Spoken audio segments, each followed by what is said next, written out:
What's up? What's up, everybody? So I recently wanted to do a talk, or I guess share some important information on just some things that I've been learning recently. But today's conversation, I wanted to talk about two things that can actually have profound impacts on your health, and two things that probably you're not paying attention to, or that you think are inconsequential. So, what are those two things? Well, salt is one of them, and breath. So I want to start by talking about, let's start with salt first. So recently read a book by Dr. James DeNick, D. Nicolantonio, I believe is how you pronounce his name properly. If you've never, um, encountered his work, I suggest looking at his book, The Salt Fix. He has other popular books as well. But salt, you know, I have it really sucks because the government, I believe, has good intentions sometimes, but sometimes, not all the times, but sometimes, and they make these broad statements, and they make these public health claims that are just cause more harm than good. Right? Salt has been one of them. The war on saturated fat has been another one. The issues with fiber has been another one, right? Where they advocate you to eat more fiber, eat less fat, and we know that the destructive health benefits that these things can have. Salt is another one.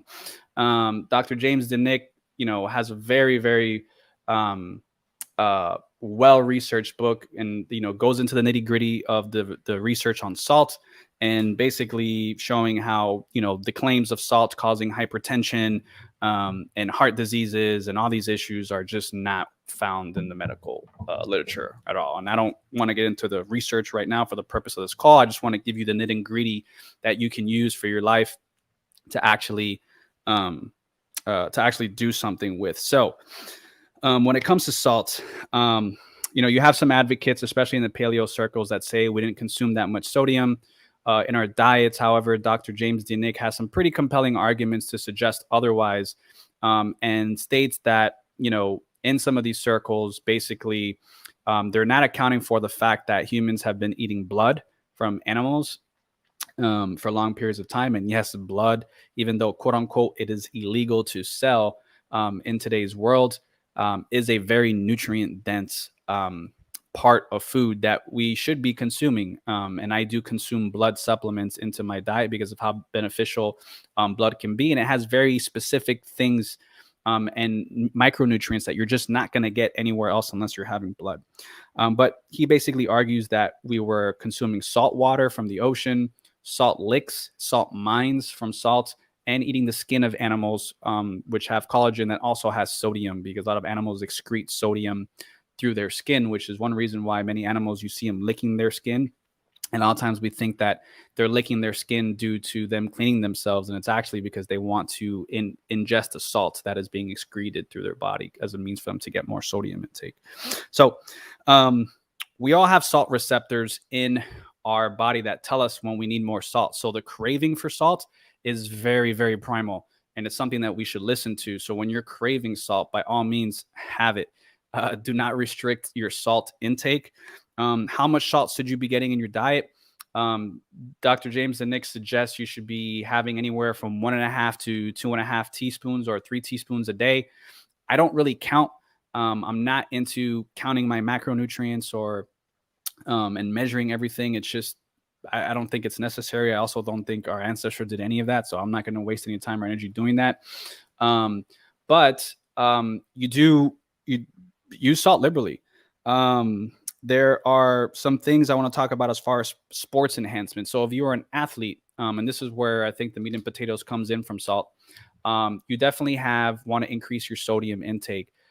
If you're doing fasting, or if you're doing a ketogenic diet, where you're going to be where you're going to be in ketosis, your sodium requirements also go up significantly. Basically, this is one of the reasons, or the long-term dangers of ketosis, is that you need insulin to basically signal the electrolytes to go into the cell. And so with sodium being a very important electrolyte, you start your body just can't use them, and it starts depleting them significantly with keto. So that's one of the issues of a long-term ketogenic diet, and why I don't think a long-term ketogenic diet is healthy or sustainable for humans. However, so back to salt. So if you're going to be using sauna, anything that requires lots of sweating, or if you're an endurance athlete, where you're running or doing any type of exercise for long periods of time, say an hour or more, try supplementing with salt. Take about a half a teaspoon with you and just consume it with your water. And you should notice an increased stamina and increased performance from your salt intake. Dr. James Zinnick even suggests going as high as 1 teaspoon per every hour of exercise. I don't do long bouts of exercise like that personally. I'm a sprinter, and a high intensity, low time investment type guy. I like to go into the gym for 25, 35 minutes at the very most, hit it really, really, really hard and bounce, or go to the park and do something high intensity and bounce. I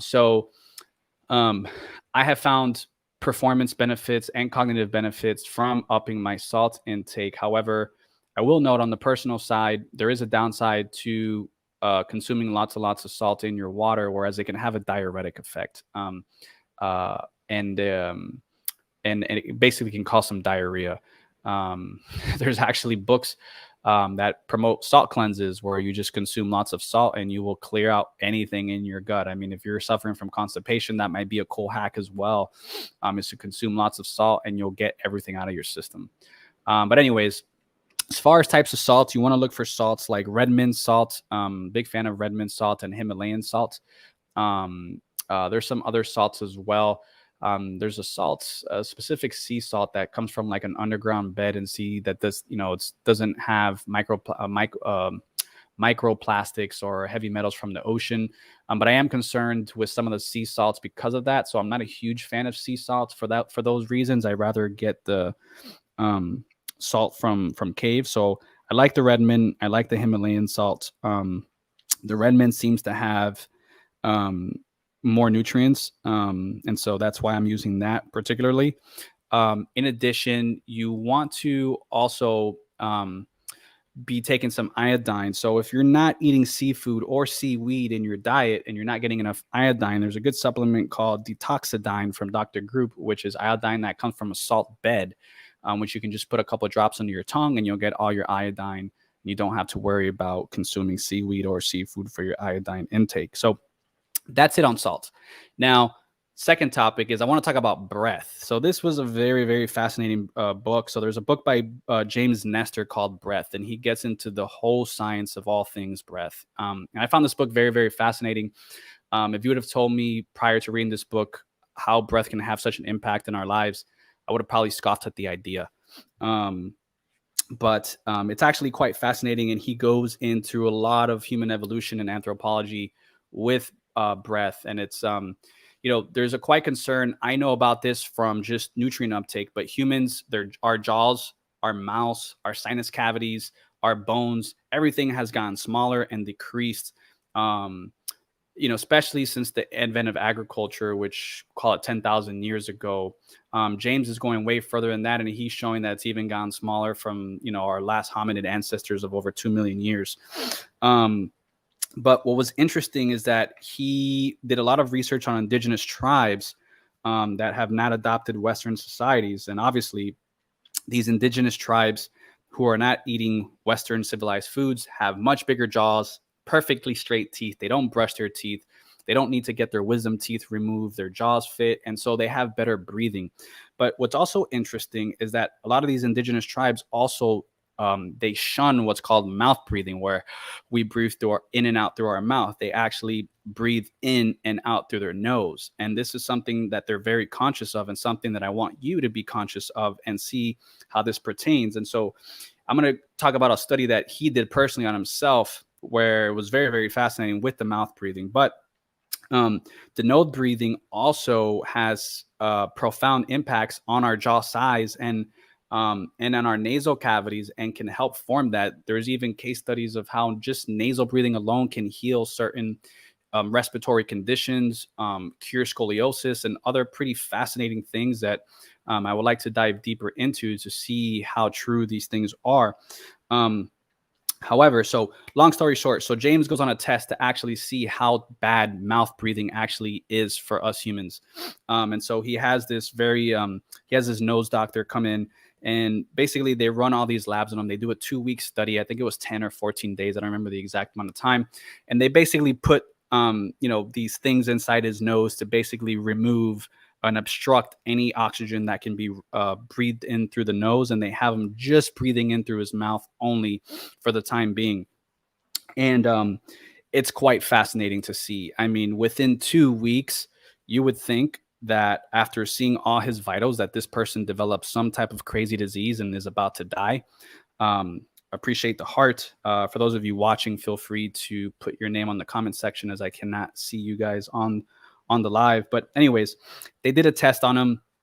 VO2 status, which is a measure of how much oxygen your mitochondria are absorbing, went significantly down. Sleep went down. Cognition went down. I mean, they ran a lot of different tests on him. His heart rate variability really, really went down. Again, which is another measure of like your fight or flight response. And there was a bunch of different variables that they were testing in his blood. His cytokines went up, which are immune cells. So they were fighting something. When they took the nose things out of his nose, there was all types of bacteria and things inside his nose that he had to like now deal with after that, right? And developed asthma type symptoms and issues from it, all from mouth breathing. No, I mean, you're talking about a very healthy guy with no issues, and then taping up the nose and not allowing oxygen in and just breathing through the mouth created all these issues. So it was very, very, very fascinating. So then they get into the science of breathing. So why is mouth breathing bad? Why is nose breathing so good for us? Well, one thing is that from breathing in through our nose and out through our nose, we actually breathe less. And breathing less actually has been quantified scientifically to improve oxygen into the cell. You think about that. How is that possible? Well, it's kind of like eating. Like eating less actually helps us absorb more nutrients from the food that we consume, and it also has all these anti-aging and longevity benefits. So it's very similar. Whereas breathing less has this hormetic effect that like it actually makes your cells more resilient, and so because your cells are getting slightly stressed by the presence of less oxygen, they actually do more with less. And so their increase in utilizing the oxygen that is available to them actually increases. So this is very, very fascinating. And so this is, again, one of the reasons why nose breathing works. I even went so far as to taping my mouth. And this is a great sleep hack I would like you guys to try at home. And if you have an Oura Ring like I do, where you can track your sleep, see if you notice any benefits from it. But basically, I started taping my mouth with just the regular surgical tape and taping my mouth prior to sleep. So that way I'm forced to only breathe in through my nose and out through my nose while I'm sleeping. And the results were pretty amazing. I've had way less micro wake ups at night. So micro wake ups are basically like these unconscious wake ups that you have during the night while you're sleeping. And that's been the main benefit. And so from seeing that, I kind of think that I may have some type of minor sleep apnea that I'm not even aware of. Because they say you shouldn't have more than like 3 micro wake ups a night while you're sleeping. Like anything more than that is abnormal. And I was definitely averaging way more than 3 micro wake ups a night in my sleep. And with mouth taping, that solved that. I mean, to me, that was pretty profound. So it suggests that I probably have some minor sleep apnea, which makes sense because I was born asthmatic, and I'm sure I've had suffered from sinus infections and all types of lung issues my entire life. So connecting the dots there makes sense for me when I think about those things. So that's basically the nose breathing. Now, a couple of things. So he talks about all these different breathing techniques, which I want to share with you. So let's call them breath hacks. So how to use breath to actually increase energy, increase your immune system, reduce stress, and even have spiritual experiences. All this can be accomplished through using breath as a medium. So let's talk about what he calls the perfect breath. So the perfect breath, which you want to be conscious of and try to emulate, even doesn't you don't use something you're probably not going to do naturally, but you can make a conscious effort to do it throughout parts of the day, is an inhale of about 5.5 seconds and an exhale of about 5.5 seconds. So you're doing, it's really hard to do that full inhale, at least for me, of 5.5 seconds. I find I can get to like 4, maybe 5, but it's really hard to get to 5.5 for me, which tells me I need to work on my breathing and improve my lung capacity. I can get to the 5.5 exhale. Now, so the more you can do that, just notice the effects of that for you and test that out.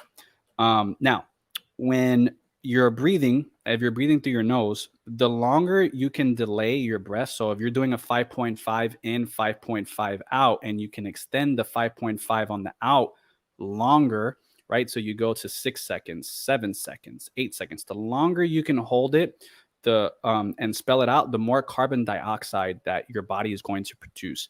And carbon dioxide, again, has this hormetic effect. So it's quote unquote bad for us in a sense, but because it's bad for us, it's actually good for us. And your mitochondria actually use carbon dioxide in the Krebs cycle to actually create ATP. So this is pretty fascinating stuff. And again, so what you're doing with exhaling your breathing and extending it is you're breathing less, quote unquote, right? And you're inducing what's called hypoxia, right? So hypoxia means less oxygen. But when they do studies on oxygen to the cell on hypoxic breathing, right? So hypoxic breathing would be what I'm suggesting here, where you're extending your breath longer and longer and longer, from 5.5 to up to 10 or 20 or however long you can do, actually creates more oxygen in the cell.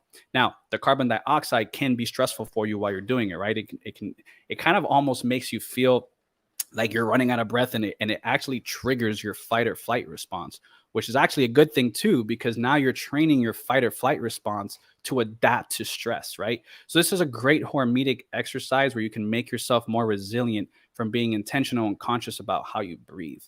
And I don't know if you guys are familiar with Wim Hof breathing. Wim Hof kind of combines the two, where he does a hyperoxic breathing, right? Where you breathe in a lot of oxygen, right? Where you're doing these 30 rounds of breath, where you're going, right? And you're doing 30 rounds of that, or up to 50. And then at the 30th or 50th round, on your exhalation, you're basically holding it for as long as you possibly can. And then you're inhaling for as long as you possibly can before the exhale. So the fast, rapid breathing is hyperoxia, right? And again, that also stresses your fight or flight response as well. So it's training your immune system and it's training your sympathetic nervous system to adapt to stress. And the benefits of this type of breathing are pretty fascinating. If you look at Wim Hof, if you ever heard of him, you can Google him on YouTube and look up Wim, W-I-M, Hof, H-O-F-F. Look him up on YouTube. This guy has climbed Mount Everest in his underwear, and has all types of records and for submerging himself in freezing temperatures and withholding breath and things like that. Pretty fascinating guy. But now, some of this stuff, especially in like breathing and yogic circles, can be hogwash, but there's actual studies where Wim Hof and his disciples were actually injected. And I talk about this on the ebook that I'm releasing shortly, where he was actually injected E. coli, which is a bacterial pathogenic strain, which would get most people sick.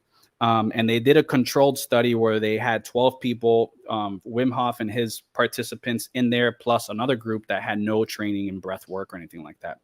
And obviously not obviously, but the control group, Wim Hof, the participants, they didn't get sick.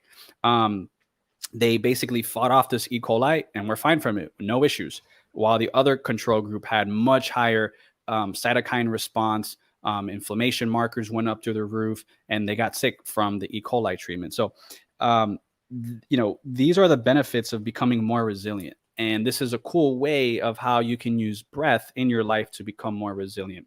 And so you could think of hyperoxia and hypoxia, right? So hyper, again, more oxygen, whereas hypoxia is less oxygen, and breathing techniques that induce both as kind of a HIIT workout for your lungs and for your cells. And this is just another way to induce hormesis, and a pretty cool way. Doesn't cost money. You can do it anytime. You can do it any place. I just find when I'm exercising or when I'm trying to do things, I will do more hypoxia type breathing, where I'll extend my exhales longer, or I'll even hold my breath for longer periods of time and just breathe. Through this book, I've been way more conscious of just trying to nose breathe only and not breathe in through my mouth at all. I find that when I'm doing high intensity exercise, depending on how high I go, just strictly nose breathing gets very, very difficult. And so I'll have to exhale through my mouth, but then I'll inhale through my nose. But the more you can inhale and exhale through your nose, even though you're getting less oxygen, remember, you're going to actually, your cells will get more oxygen. So it's quite paradoxical, but it's very, very interesting how that works. And then you have, examples of all these, Zen monks, right? And Buddhist monks that for years can do what's called tumo, right? Where basically they expose themselves to freezing temperatures, and instead of getting hypothermia, their body heats up and they can adapt to the cold environment and be fine, right? They can be in sub-zero temperature with the shirt and be great. And that's how kind of Wim Hof climbs Mount Everest in his underwear, right? And again, this is another form of hormesis. And both, it seems like there are techniques for tumo that can be accomplished with hyperoxia or hypoxia. If you ever want to go to like some type of breathing classes, you have like pranayama, which is a different yogic types of breathing exercises, and you can try these things out and learn more about breathing. I think it'd be pretty cool to explore these things and try them for yourself. Or you can go to Wim Hof, wimhof.com. He's got all types of courses on the breathing as well. You can learn from the master himself. And Wim Hof basically just got tumo and repackaged it. Essentially, he just got an ancient practice and then made it in a modern way, right? Made it cool again. So hope you enjoyed the live, but basically just a quick recap. We talked about salt and we talked about breath. Two things that probably not many people are talking about. And again, salt is very beneficial for our health, and we need it to stay hydrated. And for our cells to work, it's a critical electrolyte. So don't restrict your salt intake. Your body will tell you how much salt it needs. Use it liberally. Don't worry about getting hypertension or diabetes or heart disease or any of these things that are just the research, the medical literature just doesn't hold up to scrutiny when you look at these things. So eat lots of salt. I love to put salt on my coffee because I know coffee reduces sodium from when I'm drinking it, or tea, and it actually makes it taste better. So I love throwing some sea salt on my coffee and tea. You can ask my girlfriend. She is now a salt lover on her coffee or tea. It's a great hack. And you can use it for performance enhancement for exercise when you're going to do exercise for longer than an hour or up to an hour. And in hot, sweaty environments, you can use salt, half a teaspoon or up to a teaspoon. Try slow, just that way it doesn't cause any diarrhea or anything like that. And then lastly, for the breathing, the main takeaway from the breathing is don't breathe in through the mouth. Make sure you're always breathing in through the nose, always, as much as possible, and always try and exhale through the nose as well. But exhaling through the mouth isn't bad as long as you're inhaling through the nose. And try different types of breathing that induce hyperoxia and hypoxia, which, remember, hypoxia, less oxygen, hyperoxia, more oxygen. Both show benefits to the body, don't harm the body, and done can have all types of effects. And like I said, can even produce help with traumas. There's all types of therapists and psychologists using breath work today to help us dive into traumas and heal all types of wounds. There's even case studies of breath work in itself, reshaping our jaw structure and curing scoliosis. So this is very fascinating stuff. Hope you guys enjoyed the live. Holidays are coming up, so hope you guys are looking forward to your holiday. I know me and the fam, we are going to a cabin at the end of the year to just kind of chill, unwind, not take any technology out there. Just want to have the kids play and go hiking and, walking and make some great food out there. So looking forward to that. Again, hope you guys have a blessed day and hope you guys kick ass. So All right. Take care. Have a great one. Bye.